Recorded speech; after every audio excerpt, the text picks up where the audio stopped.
Vamos lá, gente. Vamos lá, que amanhã é sexta-feira santa. Eu não estou pronta ficar aqui muito tempo.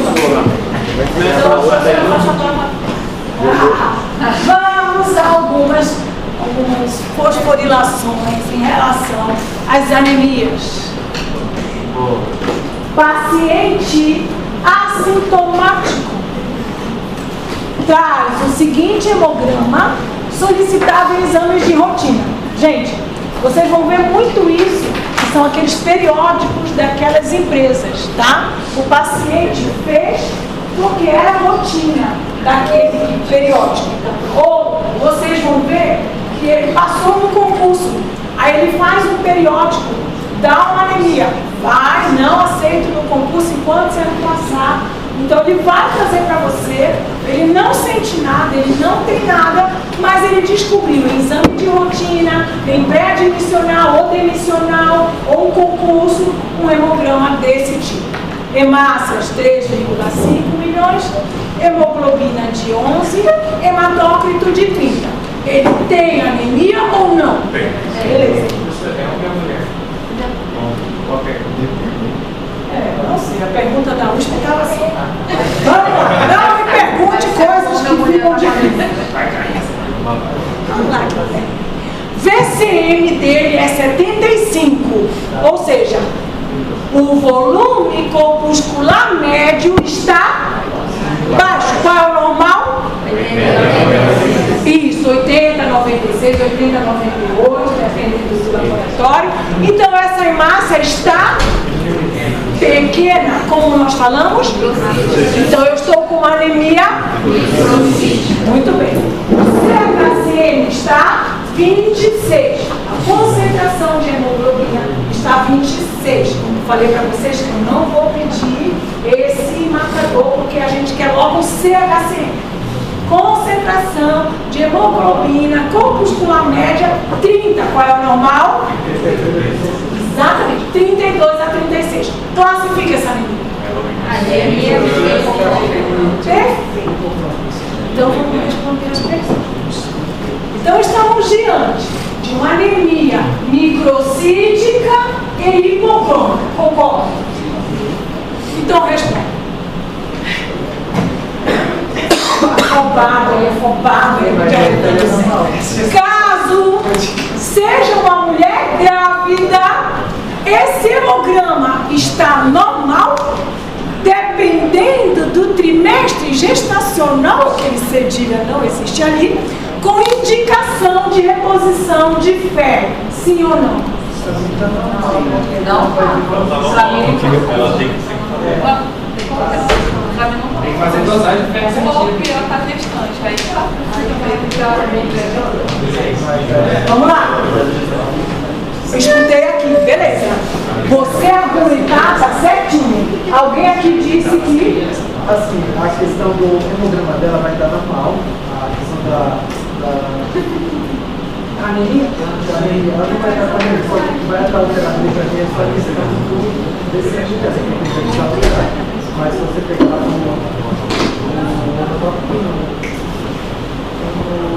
hemograma dela está normal. Porque vai ter o 13. Vamos lá. Vamos lá. Vamos lá. Nós temos anemia na gestação?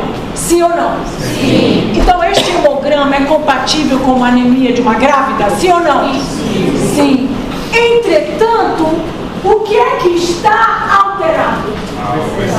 Isso, porque se eu sou uma grávida, eu vou ter anemia dilucional. Logo, esse VCM e esse CHCM não deveriam estar baixos. Entende? Se você lida apenas com uma grávida. Então, caso seja uma mulher grávida, esse hemograma está normal? Não. Essa grávida está precisando de ferro. Essa grávida não está apenas com uma anemia dilucional. Porque na anemia dilucional, a anemia é do tipo normo. É só diluída. Não tem alteração de volume, não tem alteração de concentração. Ela só está hemodiluída pela formação das águas. Então, essa grávida não está com hemograma normal. Então, sim, eu tenho indicação de reposição de ferro, mas esse hemograma não está normal. Sim, vai fazer tudo. Certinho, raciocínio. Só estou perguntando se é compatível com uma gestante. Não, não é um hemograma normal. Beleza? Entenderam, meninas aqui que responderam bem um pouquinho? Entendeu, meu filho? Direitinho? Mas eu posso afirmar que é Não, daqui você vai fazer tudo que você entende. Então, essa indicação, digamos, né, de reposição de ferro também não procede, não. Você tem que fazer a investigação. Então, ela está no primeiro, no segundo, no terceiro semestre, não importa. Eu recebo gestante no primeiro, no segundo e no terceiro. No terceiro, eu estou apavorada. Porque o colega me deixou ficar grave para me mandar no último trimestre, eu não tenho muito tempo para ajudá-la, entendeu? Mas eu recebo nos 3 trimestres. Eu vou passar por investigação. Não vou fazer a reposição de ferro de cara, porque é uma gestante, ou porque eu tenho VCM. Por quê? Essa grávida pode ser uma... Exatamente. Essa grávida pode ter uma talassemia. E a gente sabe que na talassemia o ferro eles têm aumento de absorção de ferro intestinal, então eles tendem a ter ferro alto. Então como que eu vou suplementar uma gestante que eu não sei se isso é ferropriva? Porque se for ferropriva eu te dou, mas se você for talassêmica com uma ferritina de 300, eu não te dou essa suplementação de ferro. Entende? Você tem que raciocinar. Eu entendo a dificuldade, né? Por isso que eu estou abrindo os nossos horizontes. Então ele tem razão. Não, eu não vou suplementar essa grávida. Eu vou dosar o quê? Isso, aí sim, ferro e ferritina baixos, eu tenho anemia ferropriva. Eu vou suplementar e fazer mais o quê? Alguém se for. Eu vou repor, perfeito, eu tenho ferro e ferritina abaixo, eu estou autorizada a iniciar meu ferro. E qual é o próximo passo?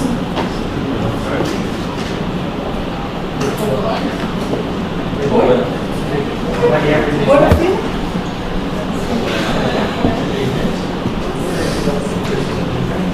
O período é esse, não é isso? Eu vou passar ferro por 3 meses, no mínimo? Mas não me respondeu. Vou responder de novo. Gestante, anemia, microcítica, hipocrômica, eu doso ferro, ferritina, eu tenho anemia ferropriva, eu inicio o meu ferro por 3 meses. E qual é o próximo passo?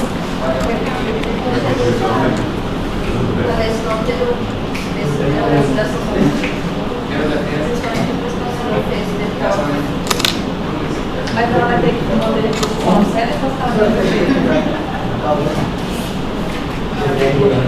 Mas esse não é o próximo passo. Qual é o próximo passo? Qual é a palavrinha mágica? Eu chego para você, eu tenho anemia ferropriva, você me passa ferro e manda embora? Não, o ferro tem que ser Não importa o tipo de ferro que você me der, eu não estou contestando isso, você está certíssima. Mas é só que eu vou embora e volto daqui a 3 meses?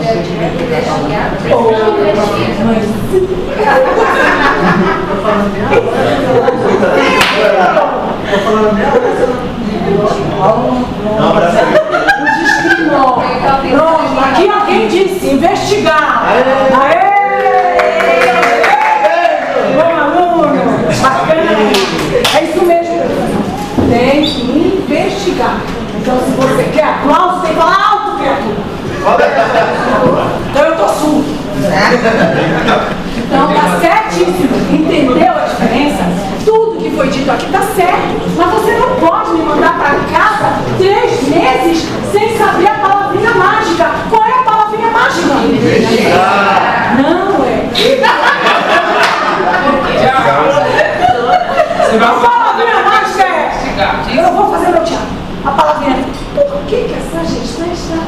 precisa de ferro. Então a palavrinha mágica para tudo na vida da medicina é: por que o João está fazendo ferro? Por que você está perdendo o cabelo? Por que você está tendo dor de estômago? Por que você está emagrecendo? Essa é a palavra mágica que vai nortear a vida de vocês em qualquer área que vocês estiverem. Se você não se perguntar o porquê, você vai fazer como a maioria dos médicos fazem. Tome sulfato ferroso, volte daqui a 3 meses. E ela tem um câncer de intestino. Ué, pensa que mulher jovem não tem câncer de intestino? E aí quando terminar aquela gestação, o câncer está disseminado. Porque você não fez o que deveria fazer, que era a sua investigação. Olha aí, caso seja um idoso. Sabe nem brincar dessa. Caso seja um idoso, esse resultado deve ser tratado com reposição de ferro, pois a principal causa é a anemia de doença crônica. Tem que fazer a diabetes, colonoscopia. Não. Tem que investigar. Vamos lá, sim ou não? Não é uma indicação de reposição de ferro? Sim ou não? Não, indicação de ferro vai ter de ferro baixo. Senhor, você tem que confirmar. Então não, eu não posso simplesmente, por ser um idoso, passar ferro. Está errado. A questão já está errada. 2, pois a principal causa é a anemia de doença crônica? Não. A principal causa de anemia ferropriva, supostamente é ferropriva, até a gente pede ferroferritina, é o que em idosos? Câncer. Até prova o contrário. Pode não ser, pode ser uma hemorroida, mas até prova o contrário, vão atrás de câncer. O câncer é uma anemia de doença crônica? Não. Perdão. O câncer é uma doença crônica? Não. Sim. Sim. O câncer é uma doença crônica. Exceto as leucemias. Porque você fica com ele meses sem saber que ele tem. Passou de um mês e tem mais de 3 anos. Então vamos lá. O câncer é uma doença crônica? Sim. Certo. Então, eu teria indicação de repor ferro? Não. Por quê? Porque eu tenho um casador não é repor ferro. Porque como caracteriza a anemia de doença crônica? Eu já não dei isso para vocês. Mas eu vou explicar.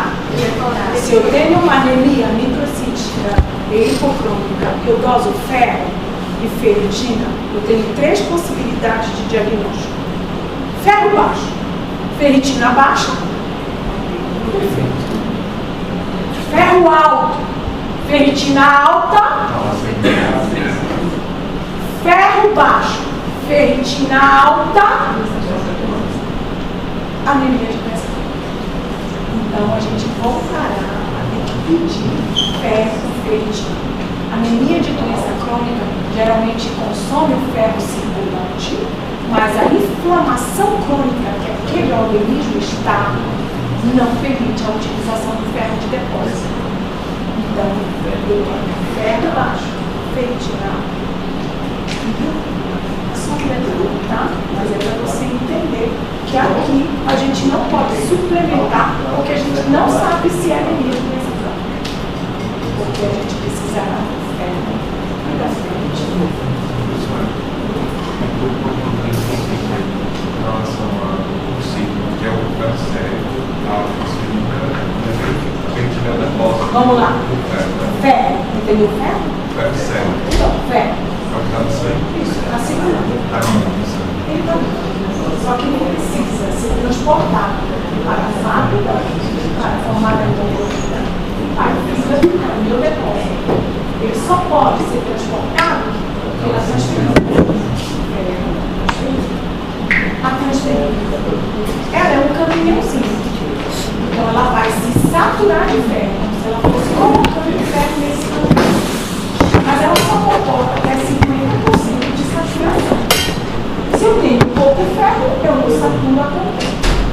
tenho muito fé, eu vou saquear. Entendeu? Índice de saturação de transferência. Ferritina. A ferritina é a sua reserva. Então, quando você dosa ferro, ferritina, saturação de transferina, você está querendo ver isso. Se eu tiver uma doença na transferina, eu não consigo transportar a ferro, está errado. Aí você vai ter transferina baixa. Os seus ferritinhos é uma proteína. Vamos lá. E se esse hemograma é de um adulto jovem, está indicado reposição de ferro sem necessidade de investigação? Não, tem que investigar. Nunca. Nem na grávida, nem no idoso, nem na mulher, nem na criança, nem no adulto jovem. Jamais, em tempo algum, faça ferro antes de saber se realmente o ferro e a ferritina são baixos. Não faça. É o que os doutores sulfato ferroso fazem nos postinhos. E quem falou doutor sulfato ferroso foi a paciente que eu atendi no ambulatório. Ele falou, lá é só o doutor sulfato ferroso. Ou seja, até apelido o médico tem. Você não pode ver uma anemia que passa. Então, jamais fazer reposição de ferro sem investigar se isso realmente é uma anemia por carência de ferro. E depois de confirmado a anemia por carência de ferro, teremos que investigar um pouco. Sempre. Senão você vai ser um síndrome, vai estar 10. Porque aí você pega aquele idoso, dá ferro para ele, você confirmou, é uma anemia por carência de ferro, e o câncer está nadando de intestino. Ou de estômago. O câncer está indo, beleza, estou sangrando aqui, ninguém está vendo, sangue oculto nas fezes, e eu disseminando. O que adiantou? Você ter dado sulfato ferroso se você não pediu uma endoscopia de ativa alta para ver que ele tinha uma úlcera gástrica que era um adenocarcinoma. Ou uma colonoscopia para saber que aquele sangramento estava causando anemia ferropriva porque ele tem um câncer de colo. De que adianta? Caso seja uma mulher na pós-menopausa, devemos prosseguir a investigação de sangramento digestivo? Sim. A mulher perde na menstruação. A questão já está dizendo, ela está na pós-menopausa. Então não era pela anemia ferropriva, porque não há perda menstrual, que é a maior causa. Tem mulheres jovens. Então se eu estou tendo sangramento ou anemia ferropriva na pós-menopausa, tenho que investigar sangramento pelo tubo digestivo. É mandatório endoscopia digestiva alta e colonoscopia.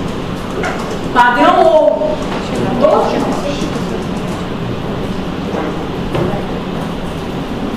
Vamos lá. Paciente do sexo masculino, de 35 anos de idade, procurou atendimento médico por apresentar epigastralgia e queimação associado à pirose há 4 meses, principalmente após as refeições e durante o sono, né? Qual a hipótese diagnóstica? Pirose, epigastralgia, e durante o sono eu acordo sufocada, com a garganta queimando, com tosse. Eu vou lá no pronto-socorro, eu estou com dor de garganta, e o médico passa antibiótico. Não tem nem idade mais para ter dor de garganta. É o que? Um colegial com amidalite? 35 anos. Aí você sai de lá com antibiótico. O comprimido é desse tamanho, aí o estômago fica ótimo. Dor de garganta. Então, qual é a hipótese diagnóstica? Não, não estou perguntando isso. Eu não te dei nada. Eu nem te dei que ele está doente de anemia. Eu acho que ele está refluxo. Perfeito. Eu tenho uma gastrite, um refluxo, uma esofagite, uma hérnia de hiato. Então, até aí, o que eu sei, esse paciente tem um síndrome dispéptico. Beleza? Essa é a hipótese diagnóstica.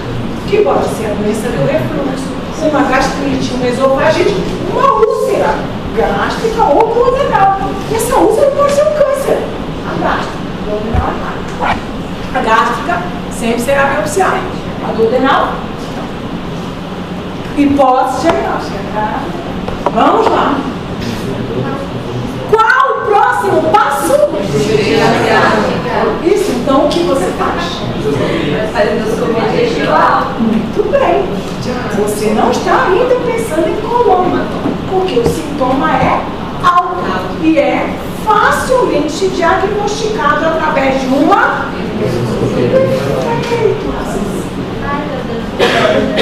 Foi realizada endoscopia digestiva alta, que diagnosticou DRGE, doença do refluxo gastroesofágico. Qual o tratamento?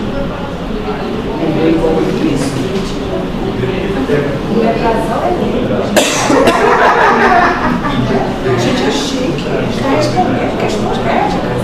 IBP. Muito bem. Eu vou fazer IBP.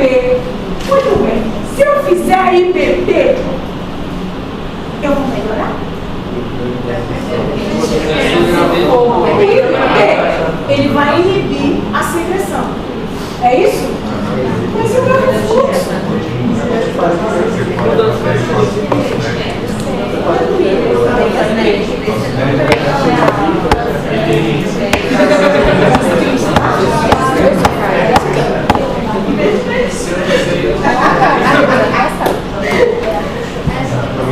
Geralmente, a gente está um próximo médico, né?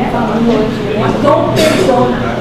Baseada para aumentar o tônus do cardio. Senão eu só estou anulando, mas aí vai vir uma secreção ao caminho. Vai continuar assim fazendo. Mas tudo bem, isso aí é coisa do doutor? Renato Luiz? Doutora Lorena?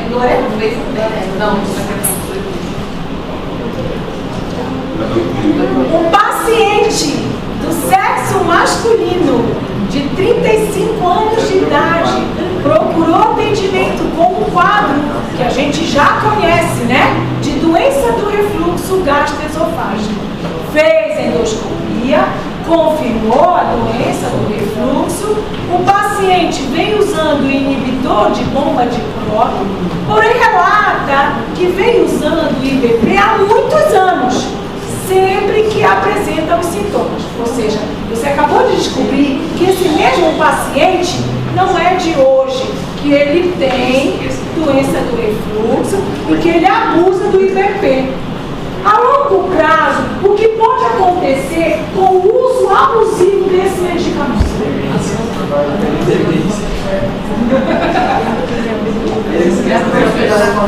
Não absorve IBP de longo prazo, atrofia de mucosa gástrica. A atrofia de mucosa gástrica leva. Isso leva.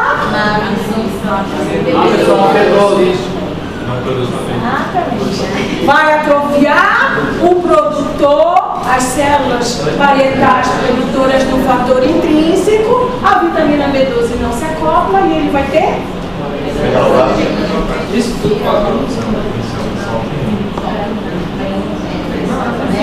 Vamos para outra. para chegar na questão da anemia.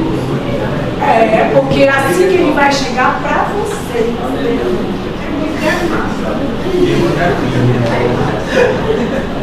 Um adolescente do sexo masculino.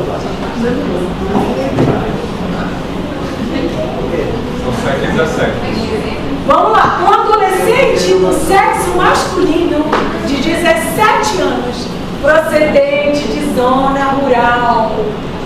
O que é preocupante na zona rural?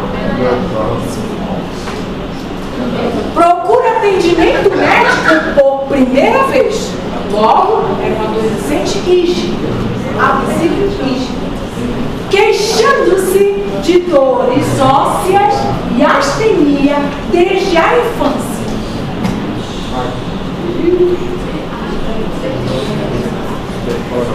Refere ainda dispneia aos em hipocondria direito e suas internações prévias por pneumonia.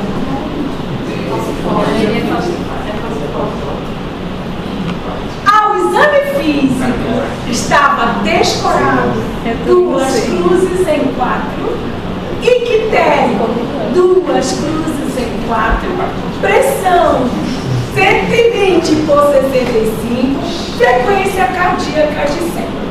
Ausculta cardíaca, ritmo cardíaco regular, bulhas cardíacas normofonéticas com sopro sistólico confocal. Todos os focos são audidos. Fígado palpável a 4 centímetros do rebaldo costal direito e trauma livre.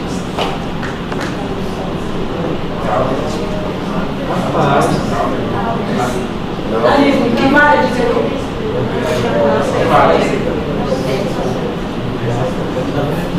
O que esperar do hemograma desse jovem?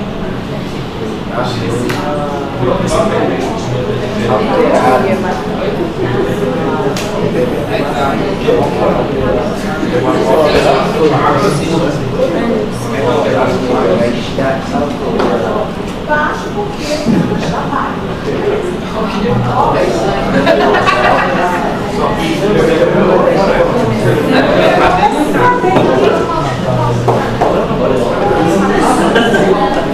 Então eu vou ter o hemograma anemia, eu vou ter presença de quê? O VCM desse paciente estará como? O VCM do paciente estará como? Não existe VCM baixo. O VCM desse paciente estará como? Então você não estudou.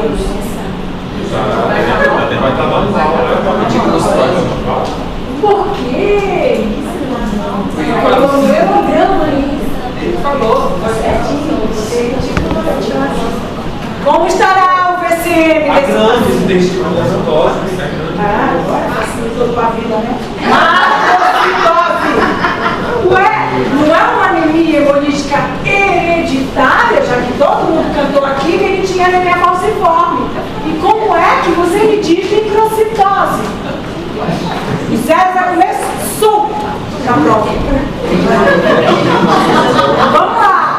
Anemia, VCM, macrocitose, presença de hemograma, de células em foice, é isso? Sim, eu vou pedir reticulócito, eu vou ter reticulocitose, eu vou ter o que mais de dentro da hemácia que fica fora dessa? Bilirrubina, indireta alta. Como é que está a desidrogenase? Alta. Olha isso, está saindo, né? Então vamos lá. Como é que está o ferro desse paciente? Ferro e ferritina. Destruindo a massa, vai estar ferro, vai estar alto. Isso tem que usar. Muito bem. O que esperar do hemograma desse jovem? Anemia.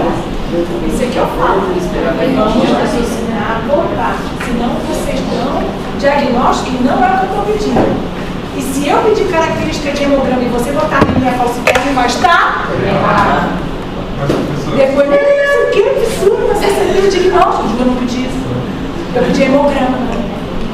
Anemia macrocítica. Todo mundo acertou, maravilhosa, né? Todo mundo disse microcítica. Presença de hemácias em foice. Acertamos? Mas se a nossa foice vai ser aqui no hemograma? Sim, aquelas observações que eu ensinei a vocês, né, que vai vir no finalzinho do hemograma, poiquilocitose, anisocitose, massas em alvo, massas em foice.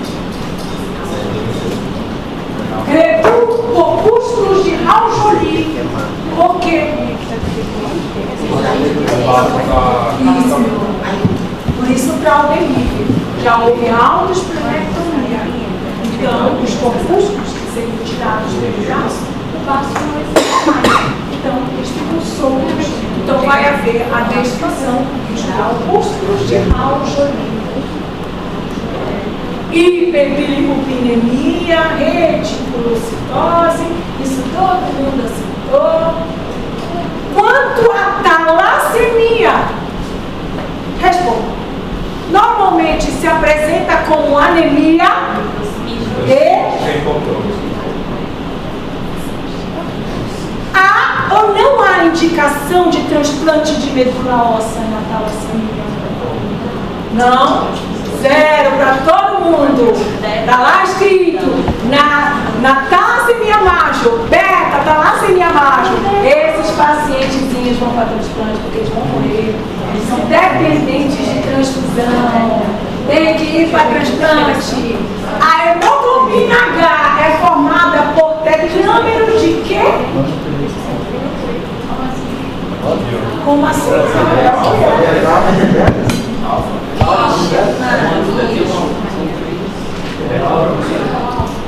Ela é. Não. A hemoglobina H é alfa-talassemia ou beta-talassemia? É alfa-talassemia. Então o que sobra? Tetâmero. Hemociderose é uma complicação comum na. Hemociderose é o excesso de ferro.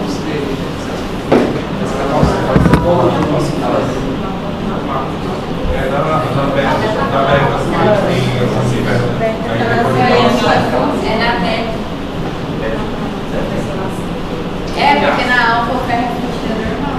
Então vamos lá. Normalmente se apresenta como anemia micro-hipo, vocês acertaram.